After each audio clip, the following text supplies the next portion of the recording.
Thank you, Madam Speaker.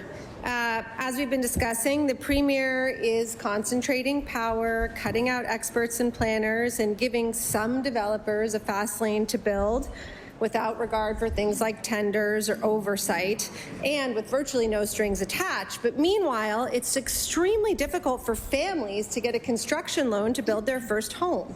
And the government program designed to help them hasn't been updated in over a decade, and I'll table that. With mortgage rates rising and building costs rising, will the Premier also help families and improve the eligibility under the Family Modest Housing Program so that they can build for themselves? I recognize the Honourable Premier. Thank you, Madam Speaker. And everything we do is focused on families, is focused on Nova Scotians. In fact, I think just yesterday, the Minister of Housing announced a loan program for granny suites on properties. That's an important announcement. You know, we have made a number of investments in housing. We put families, Nova Scotians, are at the very core of everything we do. There's more work to be done on housing, for sure. I wish the provincial government of Nova Scotia could control world interest rates and world inflation, but we can't. But we deal with what's in front of us, and we step up every single day and support Nova Scotians. I recognize the Honourable Leader of the NDP on her first supplementary. Yesterday's announcement will help families who can invest enough to rent out a property, but my question is about families building for themselves, and I want to know why the Premier is so reluctant to help families build, buy, or keep their own housing when he's giving over $100 million in benefits plus easy access to developers with no evidence that it will lower rents or the cost of housing for people. Meanwhile, he won't even establish a simple residential tenancies enforcement branch that has been asked for by landlords and renters and experts to make sure that at least everyone is playing by the same rules. Why is the Premier so reluctant to help regular Nova Scotians afford housing? I recognize the Honourable Premier. Madam Speaker, in fact, the bill that is before the House around HRM planning does exactly this, gets housing built. The special planning area is about getting things approved that have been sitting, languishing for 10 years, 12 years or something.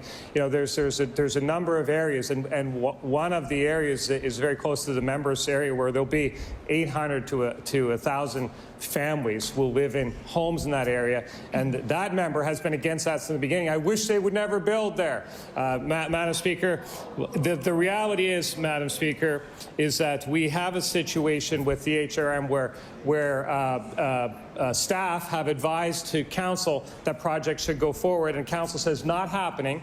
People, the proponents, appeal to the UARB. The UARB decides in favor. We just want to cut it out. We want housing built. That's all we want. Ask the member to stand with us. Honourable Member, Leader of NDP. God forbid a member should suggest that we take environmental protections into account when building. And for the record, which I will table tomorrow, my comments were that we could build and protect a wetland, but this Premier is too impatient to do that. The kicker, Madam Speaker, is that it's not even clear that this approach is going to have any impact. I have a line out the door of people in my office asking when the affordable housing at Southdale Mount Hope is built, and what we tell them is it's not. No one who has come to our office for housing will ever be able to afford to live in that development. Single detached housing starts have plunged this year under this Premier's watch, down 34% from this time last year in Halifax, and not one family is living in an affordable unit that was built because of a special planning area. Clearly, the Premier's plan is not helping regular Nova Scotians. Who is he trying to help? The Honourable Premier. The reality is, I wish I could snap my fingers and a house would be built tonight. It can't be. We know that the interest rates are having an impact on housing starts, for sure. If I could fix the interest rates, I would. If I could build a house tonight, I would build one. We need people to build houses. That's why we have the MOST program. I wish the opposition would get behind that crazy innovative program that is helping people. That's why we made the changes to the apprentice program. That's why we're removing HST from building. That's why we're saying to HRM and other municipalities, get moving. What needs to be built should be built. I ask the members opposite to stand with Nova Scotians, put the partisan hack shots to the side, and let's get some housing built for Nova Scotia.